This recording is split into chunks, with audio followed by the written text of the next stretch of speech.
Hey guys, welcome back if you've been here before, and welcome to any newcomers as well. This is my series where I'm covering the changes I'm making to Pokemon Emerald in this ROM hack project, where my aim is to improve the Pokemon found throughout the Hoenn region and provide a more fun experience without changing the fundamental mechanics. If you haven't already, I recommend watching episode 1 to fully understand my aims and thought processes when it comes to this project. With that said, this episode will feature the Pokemon that can be found on Route 116, as well as those inside Petalberg Woods and Rust Turf Tunnel, so let's get started.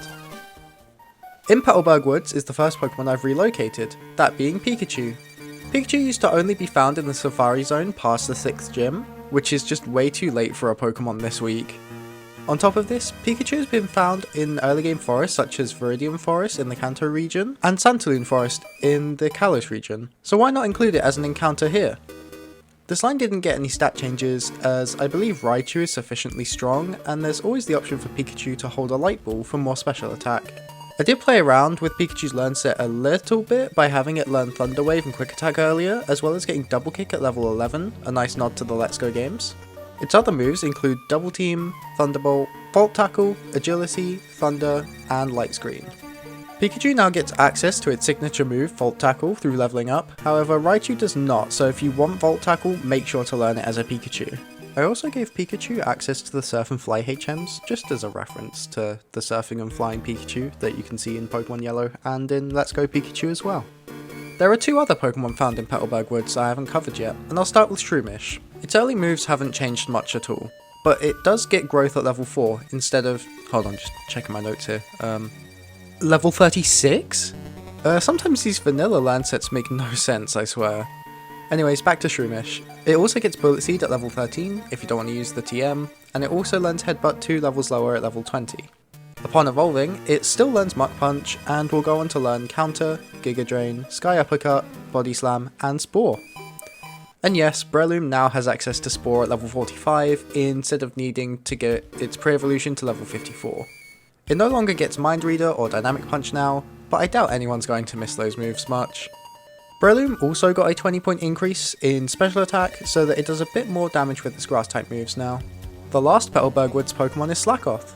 Early on it performs very similarly, only learning Encore slightly earlier and getting cover at level 7. When reaching level 18, it will learn Slash and evolve into Vigoroth.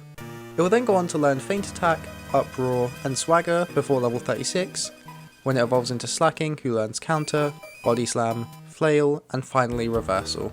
This moveset attempts to combine both styles of moves that Vigoroth and the rest of the line learn, as they're quite different in Vanilla Emerald.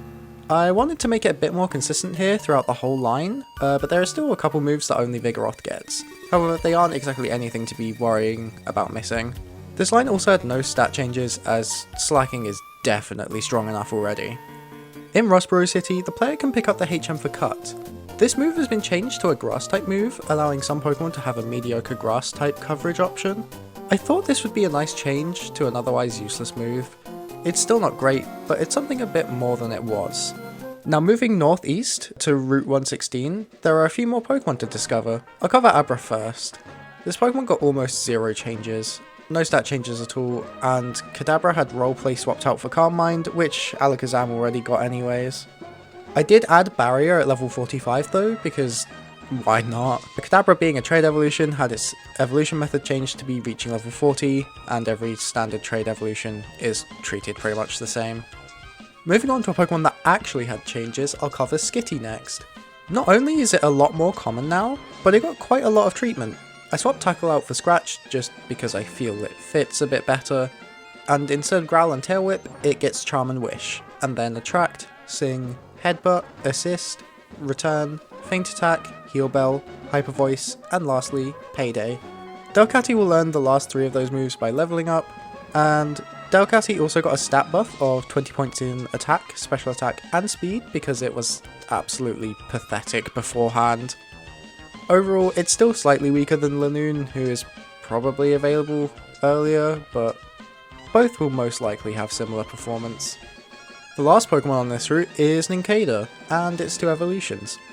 While in its base stage, Nincada will learn Scratch, Harden, Leech Life, Mud Slap, Slash, and Dig, and at level 20 you can obtain both Ninjask and Shedinja at the same time.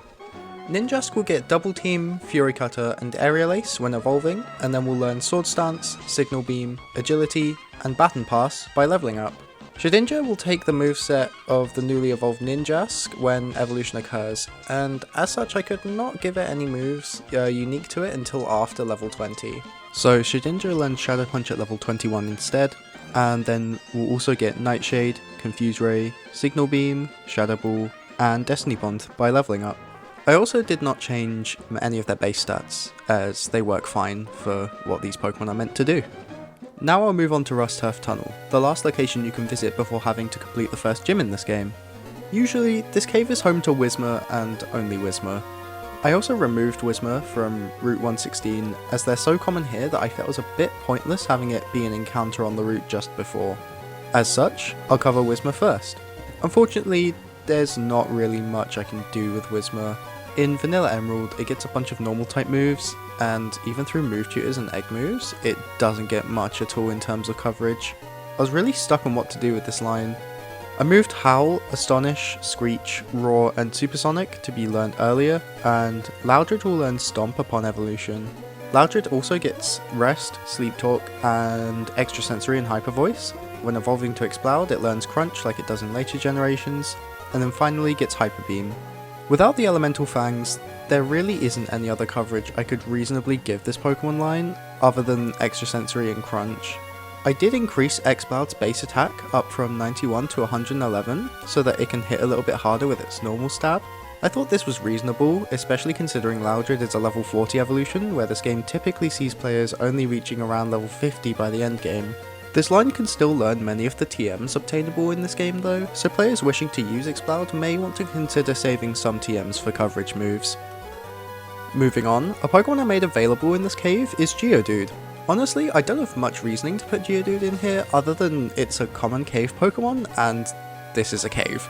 So why not allow players to find Geodude about 20 minutes before usual? First things to cover, the Geodude line did not get any stat changes, as I believe they work fine being a physical defense tank while being very weak to special attacks. They have their niche, and I think it's a pretty good niche, especially when doing a standard run of the game. Graveler will also evolve into Golem at level 40, like the other trade evolutions, and where this line improves drastically is in their learn set. It now learns Rock and Grand Stab moves earlier, as well as now having access to Rock Slide at level 30. I also took away the line's access to self-destruct, as this was just a pain to deal with, especially when traversing an area like Seafloor Cavern and Magma Hideout, as most of the wild encounters were Geodude or Graveler that would just blow up if you didn't one-shot them. This also makes trainers that use these Pokemon a bit easier to deal with, knowing they won't just blow up and KO your Pokemon. I've also given other Pokemon that typically get self-destruct the same treatment. It's just not something I wanted to deal with, and I'm sure other players would appreciate this change as well.